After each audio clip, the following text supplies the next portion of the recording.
Good afternoon, Owls family. This is another update. It's April 8th, Saturday, about 3 o'clock. Well, we've had an interesting day here. This morning, one of the cardiac surgeons come in to check on him, ask him some questions, find out more about why he's having chest pressure and pain. He's had several tachycardia incidences. Um, they gave us some really hard information to digest and take in, but we kind of don't have any other choice. Apparently, now he said that the rip is definitely not fixable, and that because it's so large that if he does have a heart attack, they're not going to be able to do any of the normal procedures to save him. Because if they try to fix anything, if he was to have a heart attack, apparently his descending artery would blow. So that's real nice to find out. He's not allowed to lift anything, and they're still fighting with his getting his blood pressure to stay down. His body is fighting the blood pressure medicine. I had a long talk with the cardiovascular surgeon with Tinian Jr., Arlo, whatever you want to call him, there with us. Uh, they have ordered a bigger ultrasound to do on his heart to see if there might be something else causing the problem inside his heart. Possibility of a genetic defect, or to find out why the heart is not responding to the blood pressure medicine like they want it to. And let's see, we finally had to put our foot down. They kept trying to give a person with no gallbladder laxatives because they don't want him straining to go to the bathroom. They don't realize somebody with a gallbladder does not have that problem. And they've got him on a whole lot of diuretics. Poor man is peeing like crazy. Uh, so now we're waiting for this big ultrasound to see what else might be going on. Uh, but he did confirm with me that yes, the rip goes from just above the top of his heart all the way down to where the descending artery splits into the other two main arteries that feed the body. Uh, and we had told them that, you know, he didn't want to take anxiety medicine because he's never had anxiety. Well, they slipped him one, told him it was a sedative. So we're both slightly upset about that because now I have to watch out because and I can't remember the name of it, but I've got it saved. This anxiety medicine, two main side effects. is depression and suicide. As if this man don't have enough on him as it is. And I have to watch out about that. And yeah, we're not happy about him getting slipped medicine. He asked them what it was. And they said just a sedative to calm your nerves and to help you sleep, like he has any problem sleeping, y'all. Because the blood pressure meds, that's pretty much all he's doing is sleeping. He's awake off and on, but not for long. So we have to make sure that they don't give that to him again.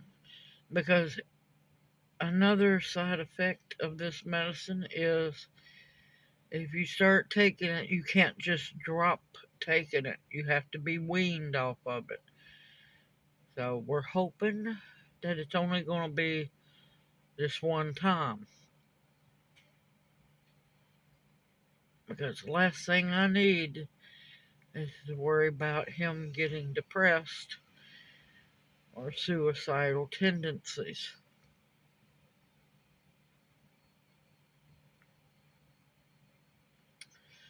I'm staying as calm as I can. It was you can't really say nice conversation. It was an educational conversation. Everything was calm, but it was information I didn't want to hear. And I know he didn't want to hear. So it's kind of hard to hear that if he does have a heart attack, they can't go by and use the usual techniques to save you from a heart attack.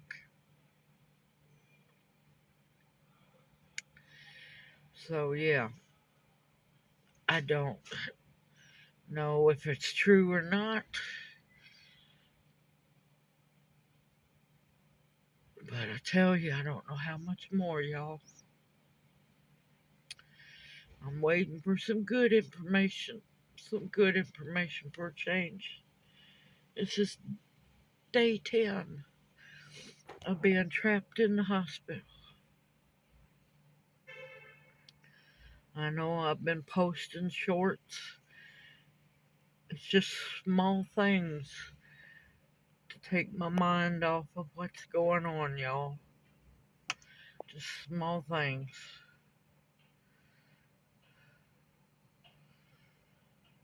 Little bits of sanity here and there. Trying to focus on staying as calm and positive as I can and do little positive things here and there.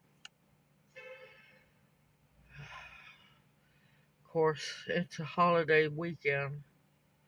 The hospital is on skeleton crew, so not a whole lot going on. There for a while, they were bringing me uh, breakfast, lunch, and dinner trays with his food, and apparently that's been cut off now. So I got uh, day and a half, I think it was. Yep, day and a half, and they cut that off real fast. Don't know what happened there. So try not to eat a whole lot to make it stretch further.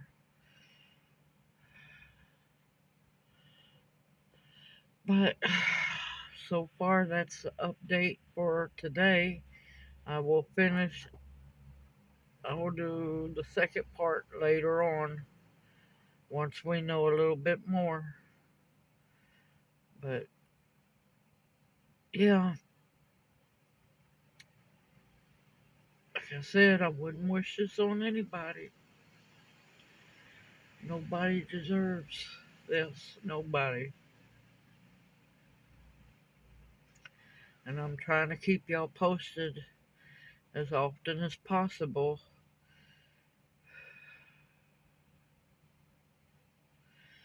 Hoping to get that ultrasound done here soon. So hopefully we'll know even more. His pain in his chest comes and goes. The tachycardia is a little spooky because he's saying he's not feeling much. But yeah, his heart rate just goes bonkers. So that's a little weird. And plus, after a while, you get tired of hearing screaming machines. And let me tell you, when that cardia kicks in, that machine goes bat crazy. Uh, but other than that, that's all I know for now. And I'll finish up the second part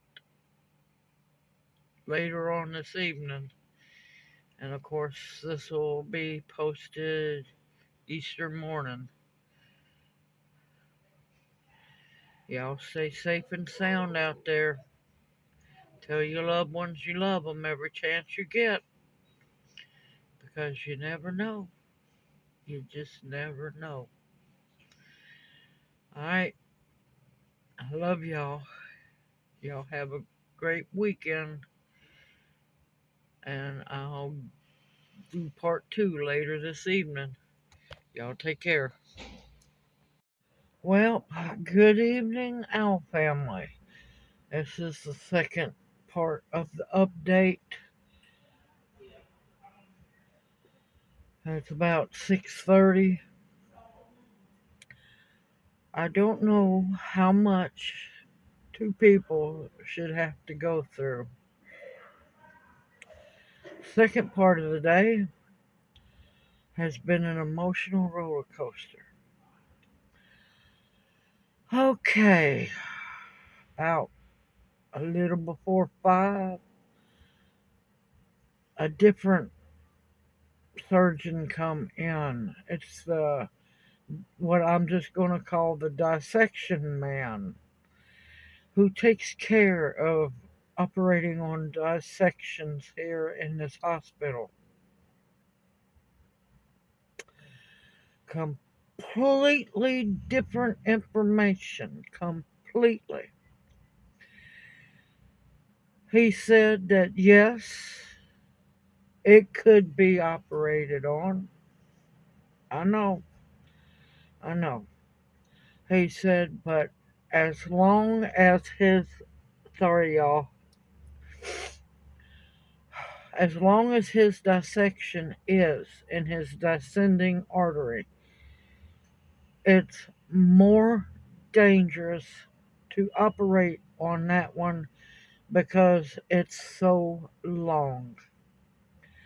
It would be more dangerous to put that mesh, that stent in all that way because they would have to do something apparently that goes, sorry about the lights.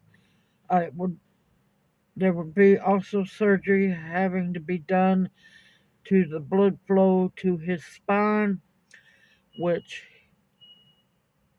he said is an extremely great risk at this moment of causing paralysis.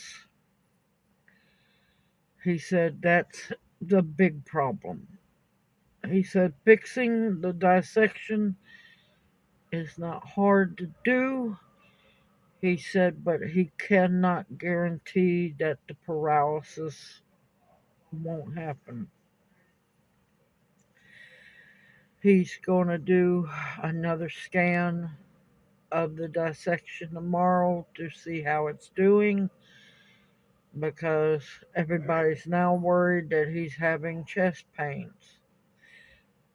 He said that there is a great chance that the blood that's going through the rip will end up filling in that rip, congealing, and it healing back. Keep praying, y'all. Keep praying. And he's gotten mad because apparently his partner, who has supposed to been talking to us, apparently was supposed to have talked to us day one of us coming here, and I don't remember talking to that man. I don't. And he was upset that he hadn't talked to us anymore. He also got mad at the cardiovascular surgeon for telling us about them not going to be able to do anything if he has a heart attack. He said that's just not true.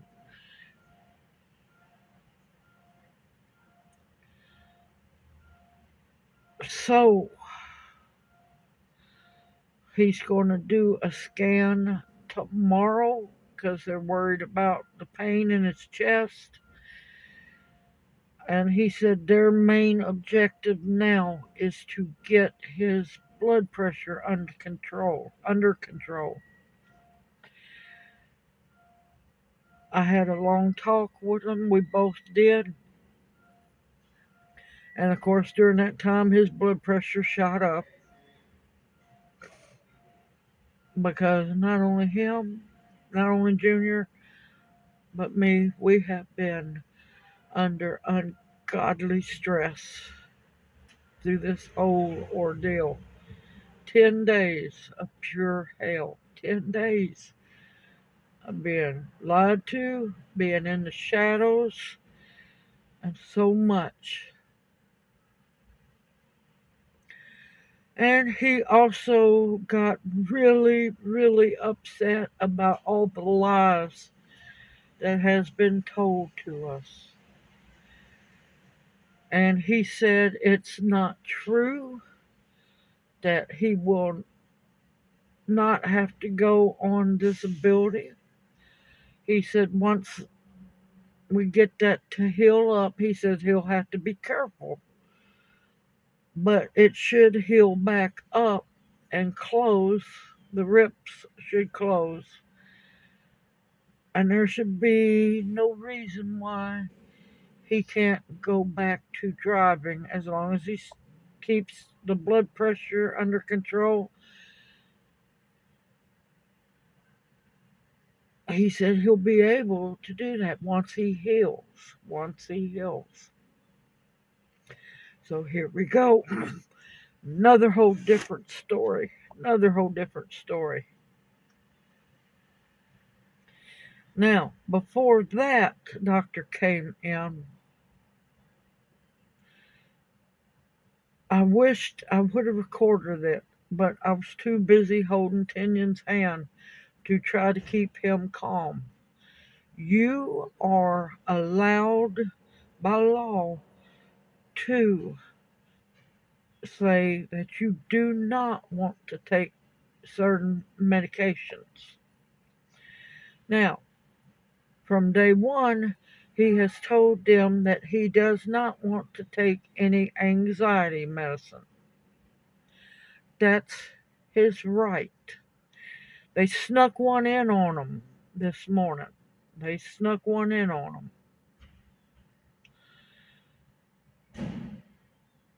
And I noticed a change in him. He got mean. He got angry. He fussed at me. And I got mad. I didn't fuss back. But I did grab my mask because you're not allowed to walk in this hospital unless you got a mask on. Grab my mask, grab my jacket. I told him, now you lay there and think about how you just talked to me. I'm not going to take it. I said, you've been under too much. I've been under too much. And I'll be back after a while. But you think about how you talk to me. That sunk into him. And he knew he didn't need to take that medicine again. Well, come medicine time. And the nurse gave us hell for over 10 minutes because he said he didn't want to take it. By law, that's his right. By law, that's his right to not want to take a medicine. She kept going and kept going at him. Well, prove to me why you don't want to take this and give me a good reason. No, he shouldn't have to. Finally, I got mad because I could already tell Tinian was mad because he was squeezing my hand. Not bad enough to hurt, but he was squeezing my hand and I was squeezing his. I came in. I spoke up. I said, the simple fact he does not want to take the medicine. By law, that's his choice and his right. I said, the man has had the most ungodly amount of stress and crap dumped on him the last 10 days. He got mean on the medicine and he don't like that. And when he says he don't want to take the medicine, that's all he should have to say. He does not want to take anxiety medicine because the two main side effects of that medicine is depression and suicidal tendencies. The last thing that man needs is to get depressed, which he could easily get depressed after all this, or have suicidal tendencies. Now, he doesn't want to take the medicine, and that should be enough right there. She looked at me, she looked at him. He said, put it to the side. I don't want to take it. She finally listened. We should not have to be berated by a nurse for over 10 minutes of why he doesn't want to take a certain medicine. Now we're still waiting for the big ultrasound of his heart, and we know tomorrow he's going to get a big scan of his whole heart and the dissection area to make sure everything is still looking good and as good as can be, because they're worried about the pain now in his chest and the shooting pain he took down his arm. So, this is the roller coaster ride we are on. This has been 10 days of pure hell, y'all. Pure hell. I think I have about cried out because I think I scared the dissection doctor when he said what he did, and I just broke out crying. He looked at me, and this is a big man, big, tall, almost 7 foot doctor. And he looked at me, he said, ma'am, what on earth is going on? I let him know everything. Everything. Well, now he's mad because he says, I'm getting to the bottom of all of this. He said, y'all should not have gone through any of this. He said, we were not supposed to be kept in the dark. We were not supposed to be lied to. And we have had way too much misinformation pumped on us. and he's going to get to the bottom of it because he's upset now. So maybe the ball's back in our court finally. All I can ask is thank you. Thank you so much for the prayers. They're working. They're truly working. And I can't thank y'all enough for all that you do and for hanging in here with us. Because I tell you, people gonna think that this is fiction, and the sad part is it's all reality. This is more than anybody should go through. And I'm wanting to get away from this place for not only my health, but to get Junior out of here. Because I want him healed and I want him well. And the stress from this place is ungodly, y'all. Ungodly. And of course, it's holiday weekend. It's a skeleton crew.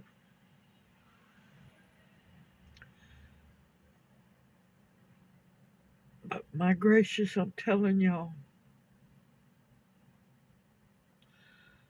this is more than most people could take. And I'm trying to keep y'all updated when I can. And I'm telling y'all the honest truth about what's going on. I just don't understand why. Why it has to be so complicated. I'm gonna get off of here. I gotta get back up to the room because I'm glad shift change is fixing to happen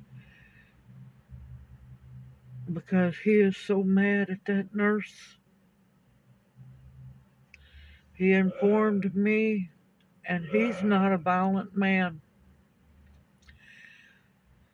He told me that if I would have let go of his hand, he probably would have got up out of that bed and chased her out of that room. That's how mad he got. And of course, this is the man that is supposed to be staying completely calm and stress free. And he's not a violent man, not whatsoever. And it takes quite a bit to get him mad. And of course, he was livid and his blood pressure shot up. This is going to post, of course, on Easter morning. I hope you each have a blessed day. Tell those that you love them. Because unfortunately, we're going to be stuck here for a little bit longer. I'm liable, once I finally get home and get to do dirt therapy, I'm liable to try to find something where I can just bury myself in dirt, cover myself up, so I can ground and start healing. Because this has been way too ungodly stressful. Tell everybody that you love them. Take care. Have a good time with your families. And know that you are each loved and appreciated more than you know.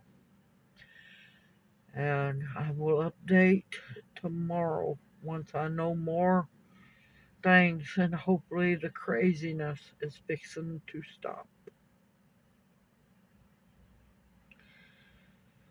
I love y'all. Y'all take care. Stay safe and sound. and it's been a while. Hoot hoot. That feels good. That feels good. I'm ready for some laughter, and I'm ready for some peace and quiet and some healing. Love y'all. I'll see you soon.